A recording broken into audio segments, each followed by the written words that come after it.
Hi everyone, and welcome to another weekly newsletter video. I quite like doing it in this format, so I think you might see this as a regular thing even post-COVID. Just wanted to inform you of what's going on this week, or what has gone on in the past week. Now today is Wednesday as I film this, and even today we're seeing people playing for the first time since the lockdown. So we've had a lot of questions. I think the only thing that's been coming up again this week is some people saying, oh well, it's not fair, I can't get my normal number of games in. The reason that is that with the amount of tee times we've got, the amount of members we've got, if everyone was allowed to play 3 times, then the maths doesn't work out. So there are spaces, yes. A lot of those spaces, majority of those spaces are getting filled with the bonus offer that you're getting the day before those free tee times. However, there are still some free times obviously that aren't getting taken, but we are seeing those now filled. As I say, today we had 2 or 3 people that haven't played before. They're now just about feeling comfortable coming back. We had a couple yesterday as well, so we're starting to see some new golfers. They're hearing that people feel very safe out in the golf course, that the environment is comfortable, and they're just feeling confident now to come back. So that's the reason probably why the system hasn't changed. Admittedly, there could be tweaks. There may be tweaks in the future. We're seeing a lot more people obviously booking afternoon golf because they have to, because they played their morning game. Maybe now they want to book their afternoon slot, and afternoon slots are disappearing. Certainly towards the end of a booking week, so Tuesday, Wednesday, Thursday of the week. That might be something that can be looked at, and maybe myself, Rob, board can talk about that and maybe sort of try and rectify that. So again, creates more tee time usage, more tee time availability later on in the week in the afternoons. But we are having these discussions. We're trying to do what is fair for everybody, what fills as many tee times as possible without completely blocking it out for those people that are looking to come back even now possibly. What else? Oh yes, we're helping a lot of people get onto the BRS system. You'll have seen particularly today they've done an update without telling anybody, and it's appeared this morning just as we're trying to book our next week of tee times in, and it's caused a lot of confusion. A lot of phone calls this morning, so having to book people in here. Happy to do that, no problem whatsoever. We're also helping getting people still onto the system that are struggling, haven't got the right number. So again, I've done that for a number of people, actually created an account for them, put a password in, sent them all the details, and they're then able to change their password. So if you are having problems getting onto BRS as a user, then please let me know, give us a ring at the shop. And I can do that for you. Now, fortunately, I've got a little bit of time sat out front of the shop now, so not doing as much inside, so can speak to people, can help them, can sort these problems out. So please give us a ring if you're having any problems. And again, on a note on that, recommendation is that you download the BRS Golf app. Certainly if you're using a mobile phone or a tablet to book your tee times, download the BRS app, log on to that. Life is a lot simpler, I think, for people that are doing that. If you're using a personal computer at home, then maybe the club website is still the way to go, but the app is certainly easier. So it's BRS Golf you want to be searching for in your app store, and you log in with the same user number. That's not the number on your gold membership card, that's a number on the BRS system. Again, if you don't know it, ask me. And then logging in with your normal password once you've created that account. Gary! Hang on. Someone's shouting. Who's that? Oh, it's only Neil. Neil wants a quick word. Can I just pass you over to the greenkeeper? He wants to have a quick word because he's had a lot of comments about this stuff, mainly the rough, and he just wants to fill you in. Hang on, Neil. Here they come. Good morning, all the Rookery Park members. This is my first video of doing this, so bear with me. Some say I've got the face for radio, but we'll see how we get on. I'm just out here this morning checking moisture levels in the greens. and popping up some sprinklers. If I can flip the camera around. Just doing some spot checks with our trusty multimeter. Course is not taking too bad a shape at the moment. Greens are holding up all right. We aim for roughly 25% moisture in the surfaces. There's a little bit more in areas and a little bit less in areas, as you would guess from irrigation spread not being exactly brilliant. When I say brilliant, I mean the low spots will have more water in them than the high spots will, because obviously water runs downhill. Which, yeah, is pretty self-explanatory. We have had a few members ask a few questions. Number one is the length of the rough.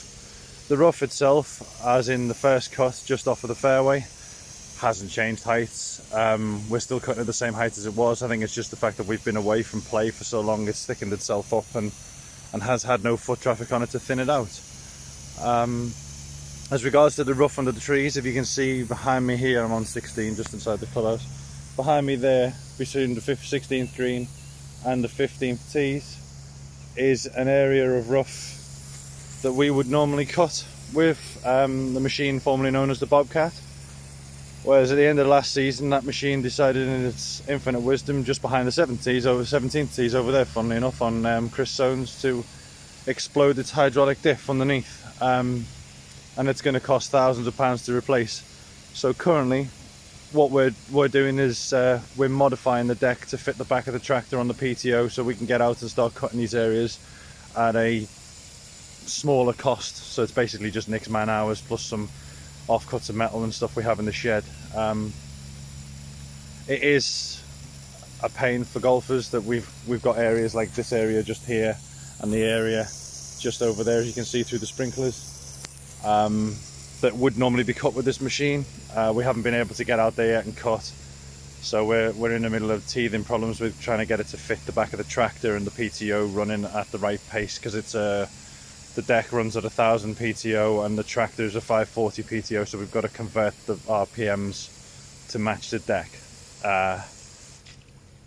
It's not the biggest of deals, it's just a bit of a pain. So as soon as, rest assured, as soon as this is done, we'll start out cutting the normal areas we would cut with this machine. And as regards to the rest of the long rough in the trees, that normally gets done roughly once a year. I'm going to say August time, usually when the fairways and stuff slow down, so we can actually get the man hours to get out there and actually do the job. Because as you know, there's only 6 of us and there's quite a lot of area to cover. Other points. Greens are due a solid tine and a wetting agent over them. We're going with the wetting agent program every 2 weeks, but they're due a nice good wetting agent to keep us through this hot period. What I've decided to do is keep with the 2-week program at the moment and not solid tine greens right now, as literally we've only just come back into playing, and I don't see it fair that you lot have just literally gotten your golf back and then we would run the solid tines over the greens and make the surfaces a bit uneven. So what we're going to do is we're going to hold off for another month or so, and then we'll go back over them with the solid tines and continue our normal program. Myself and the Greens chairman have already discussed the possibility of postponement of, well, when I say possibility, the possibility of cancelling or rescheduling Greens maintenance at the end of the year. So September Greens maintenance. What we're aiming to do, if we can, is push it back a month or so, maybe even to late November if the weather holds, to allow you to be able to make up on the 2 months that you haven't had out on the golf course. Because again, I don't see it fair, as we've had this really ridiculous, unfortunate virus strike over the whole world, and it's kind of ruined people's lives as well as their golf, you know. So I personally feel that we should just hang on, and the only thing I request of members is, if we do hang on and we do postpone until next spring, is to have some patience with the surfaces over the winter, because obviously if we're not getting the air in them and we're not getting the sand down, they're not going to play as well as they would if we were to put, I had programmed to put another 90 tons out over them over this maintenance period in September. But if that's not the case, please bear with us. The surfaces will be a little bit more ropey than they would have been last year, a little bit less smooth. But we'll try and get through this and come out the other side into next year, and we can always play catch up next year with maybe some larger tines in August when we can, or sorry, September next year when we can get full recovery. We can't go big tines in spring because of the temperatures now are so cold overnight. We won't get the recovery and we'll just end up with bobbly greens till May. So we'll go little in spring and then we'll go harder in the autumn. My aim this year was to put out roughly about 150 tons of sand. We managed before lockdown to get 90 of them out, so I'm quite happy that we pushed hard then. It did inconvenience golf and people were a little bit unhappy about it, but it's showing dividends in the surfaces now. I think we'd be a little bit worse off if we hadn't managed to get that sand out. So yeah, as regards to other areas, everything is now starting to dry out, hence the hoses and the moisture meter. We are still cutting fairways, not cutting so much the ones that are starting to burn out. We're doing a final cut over, well, we're going to do one big cut over them this week. We might cut them twice over this week, and then I reckon if we keep going the way we're going, top of 10, 17, 16 looks like it's starting to go now, and the usual suspects, 17, the ones that dry out, they'll be the first ones we stop cutting. The rough itself is starting to check back up. We're not taking as much off with the rough cutter. Heights of greens are still at 4 mil. I'm keeping them high to keep stress levels down, especially while we're so warm. And approaches are still at spring winter heights, they're still at 12 mil, whereas normally they'd be about 8 to 10. So we're keeping them longer to try and keep them alive. I hope this shed some light into what we're doing at the moment and how we're operating and heights are cut and that kind of stuff. If you've got any questions, sling an email in to Rob and he'll forward it over to me, or come and say hello on the golf course. You know, as long as we're 2 meter distance from each other, we'll be good. Hope the video went well. If you'd like to see any more, just let me know again, and I'll wish you all a good day, and I'll speak to you soon. Thanks for that, Neil. Very interesting, keeping us all informed about what's happening on the golf course.